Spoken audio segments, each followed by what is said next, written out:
Super Metroid was developed and released by Nintendo in 1994, and for a lot of players, it changed everything. The gameplay is a platforming action game that relies on a heavy dose of exploration, and although it tries to guide you down a path, the player still has a bit of freedom in deciding what order to tackle bosses in, which items they choose to equip, and where to go next. The controls are crisp and respond accurately to players' demands. They have to be in order to accomplish many specific maneuvers throughout the game. The game features a few ending variants in a similar fashion to previous Metroid installments, rewarding players with the reveal that their hero protagonist, Samus, is actually a heroine, a female, if the game is completed under a certain amount of time. The game also tracks the completeness of item pickups and gives players a percentage upon completing the game. This way they know how much more they have to track down if they want to 100% the game. The graphics of Super Metroid are some of the most memorable of the 16-bit era. While the game is sprite-based and did not feature the pre-rendered sprites of later titles like Donkey Kong Country, they're arguably far more detailed than the bitmap sprites had the capability of being. Take for instance Samus' suit. Particularly once the gravity suit is achieved. It's as if the suit itself is breathing. Enemies are large, clear, and well-defined. Backgrounds and level designs clearly indicate to players what part of the world they're in at a glance. Bosses are even larger, sometimes filling multiple screens, giving a quick and simple sense of scale to them. Little details like the glowing lights or rain droplets that splatter on the ground make you feel like nothing, no matter how minuscule, was left unnoticed. Music is another place where Super Metroid gets everything right. Primarily composed by Kenji Yamamoto, it takes many memorable tunes from the original Metroid, first composed by Hirokazu Tanaka, and fleshes them out more than they ever could have been on the 8-bit Nintendo. The music, similar to the level designs, let you know which area of the planet you're in very quickly, as each region has its own theme. Some of them are meant to make you feel alone and a little uneasy. Others are more comfortable and simply make you feel part of the adventure, and although things are alien, it's okay that you're exploring and learning things as you go. Yamamoto also served as sound programmer and created several sound effects for the game. Whether it's something that you hear so frequently as doors opening and closing, or the sound of your multiple beam weapon firing, it's hard to imagine the sound effects any other way. Alien creatures eke out strange sounds, and even something as simple as the electrical crackle of the grapple beam feels masterfully crafted to fit right into the universe of Super Metroid. And just what is that universe? Although the game has an introduction that will very quickly bring players up to speed, I've always preferred the backstory that is, of course, found in the instruction booklet. Broken Peace. The galaxy once enjoyed a period of peace and prosperity. Trade lines were open, the citizens were happy, and the Galactic Federation kept a watchful eye over the planets. Not long ago, that peace was broken by a startling discovery. The dawn of the Metroids. On a routine survey mission of the planet SR-388, the crew of a Galactic Federation vessel discovered a new airborne lifeform and gave it the name Metroid. These creatures, which could engulf other living beings and take away their energy, proved to be strong and prolific. After just a few seconds of beta ray bombardment, a single Metroid became 2 Metroids, and then 4. Several Metroid specimens were gathered so that the survey vessel crew could take them to Galactic Federation headquarters for further examination. As the crew sped towards headquarters, they were ambushed by space pirates from the planet Zebes. The pirates stole the Metroids and took them to their home planet, where the planet-leading Mother Brain created a Metroid force. Enter Samus. Bounty hunter Samus Aran was commissioned by the Galactic Federation to eliminate the space pirates and do away with the dangerous Metroids. Samus landed on Zebes alone and carried out her mission with speed and precision. After the skirmish on Zebes, a special corps was assigned by the Galactic Federation to destroy the Metroids on SR-388. That corps was never heard from again.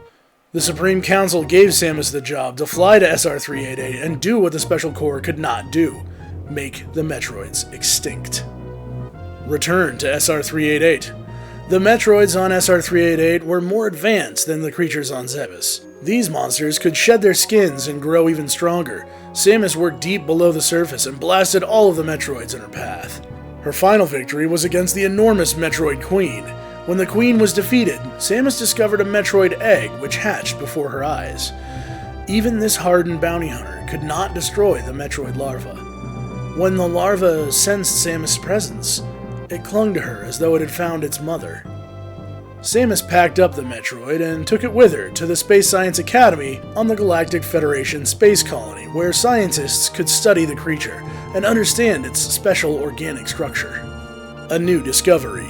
The Science Academy scientists found out that the energy-producing properties of the Metroid could benefit humankind. Their report suggested that the Metroids may have originally been created for peaceful purposes.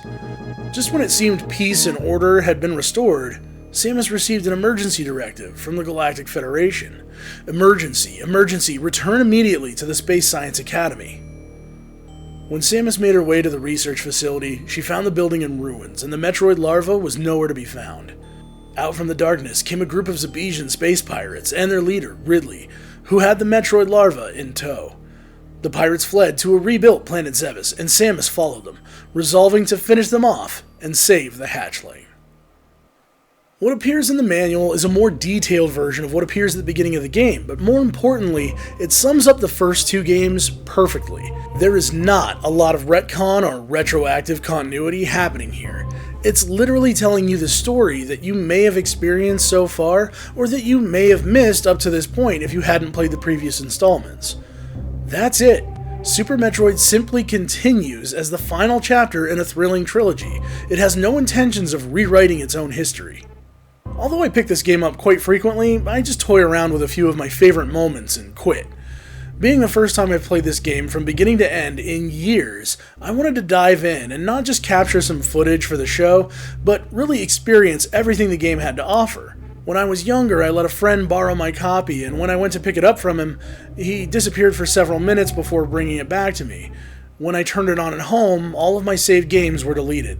It was the last time I loaned pretty much anything to anyone. I was devastated that all of my hard work had vanished. Although areas are easy to remember, it's also easy to get lost in the corridors of Planet Zebes. Although boss battles should be relatively predictable, it can also be easy to forget the best methods to use. I went through the majority of this playthrough without even remembering where to find the X-ray visor, and completing the game took me 4 hours, and I only found 2/3 of the items. Now that my brain's been refreshed, I just might give it another go, just to improve my personal time. I enjoyed every minute of doing it all over again. I particularly love the way the game tells the story without saying a word after the backstory is given to you. As you, the player, land at the space station, it seems dark and mysterious, and doesn't take long before you encounter dead bodies, and you see that the chamber that the Metroid had been kept in has been broken into. Ridley flees to the familiar planet, and Samus pursues. You quickly end up passing by familiar areas that, even if you hadn't experienced in the original Metroid games, you're familiar with because the game's unskippable intro. You set off traps and the planet comes to life with activity and enemies. Even the game's ending needs no words. Sounds and visuals convey everything a player needs to know.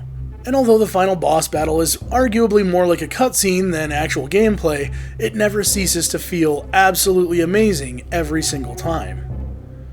Super Metroid, for players of a certain age, always carries with it a sense of familiarity.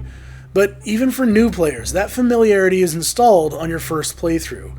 It will be carried with you for the rest of your life. You know the important things from Metroid, and you know what happened at the end of Metroid 2: Return of Samus. Even though those two games just dropped you into basic worlds with black backgrounds, they both had a story that was building up to this point. And now it's time for you to complete our story so far.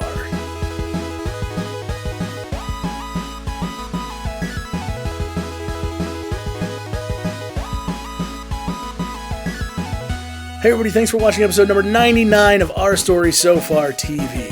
Man, I love Metroid. I love the whole franchise, in particular Super Metroid.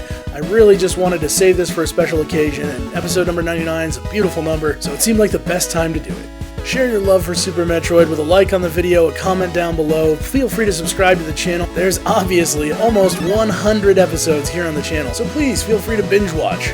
If you want to talk more, you can always find me on Twitter at NewAngel, that's NUANGEL. Until next time, take care of yourself.